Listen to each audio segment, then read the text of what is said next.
తెలంగాణలో మరో ఎన్నిక నోటిఫికేషన్కు రంగం సిద్ధమవుతోంది. ఫిబ్రవరి మొదటి వారంలో పట్టభద్రుల ఎమ్మెల్సీ ఎన్నికల స్కెడ్యూల్ విడుదల కానుంది. అయితే ప్రధాన పార్టీల నేతలు మాత్రం ఎక్కడా హడావిడి చేయడం లేదు. టికెట్టు ఆశిస్తున్న ఆశావాహులు కూడా సైలెంట్గా ఉండడం పార్టీ శ్రేణుల్లో గందరగోళానికి దారితీస్తోంది. ఇక్కడ విచిత్రం ఏంటంటే ఇండిపెండెంట్ అభ్యర్థులే ప్రచార పర్వంలో ముందున్నారు. ఇంకా ఎన్నికల స్కెడ్యూల్ వెలువడక ముందే అక్కడ ఎటు చూసినా స్వతంత్ర అభ్యర్థుల భారీ హోర్డింగ్స్ దర్శనమిస్తూ చర్చల్లో నలుగుతున్నాయి.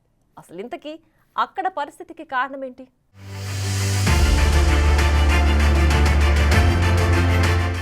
కరీంనగర్, ఆదిలాబాద్, నిజామాబాద్, మెదక్ పట్టభద్రుల ఎమ్మెల్సీ ఎన్నికల నోటిఫికేషన్ వచ్చే నెల మొదటి వారంలో విడుదల కానుంది. ఈ పట్టభద్రుల ఎన్నిక ఉత్తర తెలంగాణ జిల్లాల రాజకీయాల్లో తీవ్ర ప్రభావం చూపనుంది. ఆ ఎన్నికల్లో మొత్తం 40 అసెంబ్లీ సెగ్మెంట్లలో పట్టభద్రులు తమ ఓటు హక్కును వినియోగించుకోనున్నారు. సహజంగా ప్రతి ఎన్నికలకు 6 నెలల ముందు నుండి ప్రధాన పార్టీ నేతలు హడావిడి చేస్తుంటారు.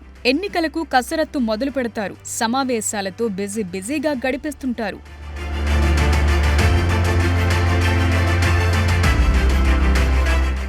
అయితే ఈ ఎమ్మెల్సీ ఎన్నికలకు సంబంధించి ప్రధాన పార్టీలన్నీ సైలెంట్ అయిపోయాయి. ఎక్కడ కూడా హడావిడి వాతావరణం కనిపించట్లేదు. అందుకు భిన్నంగా ఇండిపెండెంట్ అభ్యర్థులు ప్రచారంలో బిజీ అవుతున్నారు. ఎక్కడ చూసినా వారి భారీ హోర్డింగులు కనబడుతున్నాయి. పట్టభద్రులతో సమావేశాలు నిర్వహిస్తున్నారు.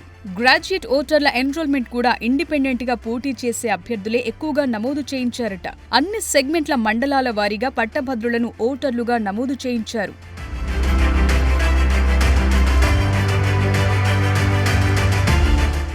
గత 2 నెలల నుండి ఇండిపెండెంట్ అభ్యర్థులే ఈ 4 ఉమ్మడి జిల్లాల్లో అన్ని ప్రాంతాల్లో పర్యటిస్తున్నారు. సోషల్ మీడియాలో కూడా ముమ్మరమైన ప్రచారం చేస్తున్నారు. ఇప్పుడు ప్రధాన పార్టీల నేతల కంటే ఇండిపెండెంట్ అభ్యర్థులే ప్రచార పర్వంలో దూసుకెళ్తున్నారు. సహజంగా పార్టీ టికెట్ ఆశిస్తున్న నేతలు ముందుగా గ్రౌండ్ వర్క్ చేసుకుంటారు. అందుకు భిన్నమైన పరిస్థితి ఆయా జిల్లాల్లో కనిపిస్తుంది. కాంగ్రెస్, బీజేపీ, బీఆర్ఎస్ ఆశావహులు ఇప్పుడు పూర్తిగా సైలెంట్ అయ్యారు. అప్పుడప్పుడు సోషల్ మీడియాలో 1-2 పోస్టులు పెడుతున్నారు. అధికార పార్టీ కాంగ్రెస్, ప్రతిపక్ష పార్టీలైన బీజేపీ, బీఆర్ఎస్లు పట్టభద్రుల ఎమ్మెల్సీ ఎన్నికలకు సంబంధించి ఇప్పటి వరకు ఏ ఒక్క సమావేశం కూడా నిర్వహించలేదు. అయితే స్కెడ్యూల్ విడుదలైన తరువాతనే దూకుడు పెంచుతామని ప్రధాన పార్టీల నేతలంటున్నారు.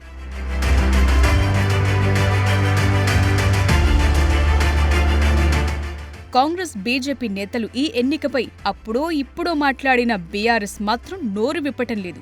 ఆ క్రమంలో తాజాగా కరీంనగర్, నిజామాబాద్, ఆదిలాబాద్, మెదక్ పట్టభద్రుల ఎమ్మెల్సీ స్థానం నుంచి సి. అంజిరెడ్డి పేరును బీజేపీ ప్రకటించింది. ఇక ఇండిపెండెంట్ అభ్యర్థులుగా హడావిడి చేస్తున్న వారు కూడా ప్రధాన పార్టీలు టికెట్ ఇస్తే రంగంలోకి దిగేందుకు రెడీగా ఉన్నారట.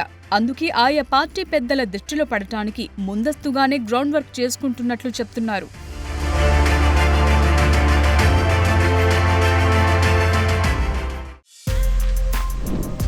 For more videos like this, subscribe Big TV channel.